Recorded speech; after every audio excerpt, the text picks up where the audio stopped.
जगप्रसिद्ध अजिंठा लेणी पाहण्यासाठी येणाऱ्या पर्यटकांचे मोठे हाल. मात्र महाराष्ट्र पर्यटन विकास महामंडळ यांचा बेजबाबदारपणा सुरू असून या ठिकाणी पूर्णपणे शौचालयांची दुरावस्था होऊन मोठ्या प्रमाणात तंबाखूजन्य गुटखा खाऊन भिंती दरवाजांवरती थुंकून ठेवले असल्यामुळे मोठी दुर्गंधी पसरलेली आहे. दरवाजांची तोडफोड, अस्वच्छता आणि पाण्याची कमतरता दिसून येत आहे. यामुळे जागतिक वारसा स्थळाच्या प्रतिमेला गालबोट लागत आहे.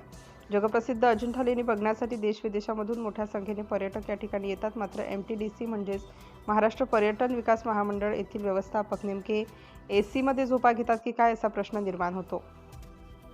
कारण या ठिकाणी अनेक वर्षांपासून पूर्णपणे शौचालयाचे दरवाजे तुटलेल्या अवस्थेमध्ये असून तसेच मोठ्या प्रमाणात गुटखा, तंबाखू खाऊन पूर्ण दरवाजे भिंतींवरती थुंकून काही नमुन्यांनी रंगवून ठेवलेले आहे. वरिष्ठ अधिकारी यांनी यावर त्वरित उपाययोजना करणे गरजेचे आहे.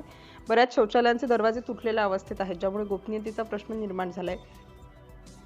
अस्वच्छता, नियमित साफसफाईचा अभाव असल्याने शौचालयांमध्ये दुर्गंधी पसरलेली असते, ज्यामुळे मोठी रोगराई पसरू शकते. हे मात्र नाकारता येत नाही. पाण्याचे दुर्भिक्ष्य, नळ आणि इतर सुविधा बंद किंवा खराब असल्याने पर्यटकांना गैरसोयींचा सामना करावा लागतो. पर्यटकांची नाराजी. जागतिक वारसास्थळी भेट देण्यासाठी येणारे देशी-विदेशी पर्यटक या सुविधेमुळे नाराजी व्यक्त करतात. MTDC प्रशासनाने तातडीने या शौचालयांची दुरुस्ती करून स्वच्छता राखण्यासाठी कायमस्वरूपी कर्मचारी नियुक्त करणे आवश्यक आहे, जेणेकरून पर्यटकांना योग्य सुविधा मिळेल. शासन या ठिकाणी कोट्यावधी रुपयांचा खर्च करत आहे. तसेच पर्यटकांकडून ही तिकीट आकारले जातात, त्यामधून कोट्यावधी रुपयांची उलाढाल होत असते. मात्र त्यांना पाहिजे तशा सुविधा पुरवल्या जात नाहीत. शासनाने या गंभीर प्रकरणाची दखल घेऊन बेजबाबदार अधिकाऱ्यांवरती कडक कारवाई करण्यात यावी. तसेच येणाऱ्या पर्यटकांना योग्यरित्या सुविधा पुरवण्यात याव्या, अशी ही मागणी पर्यटकांकडून केली जात आहे.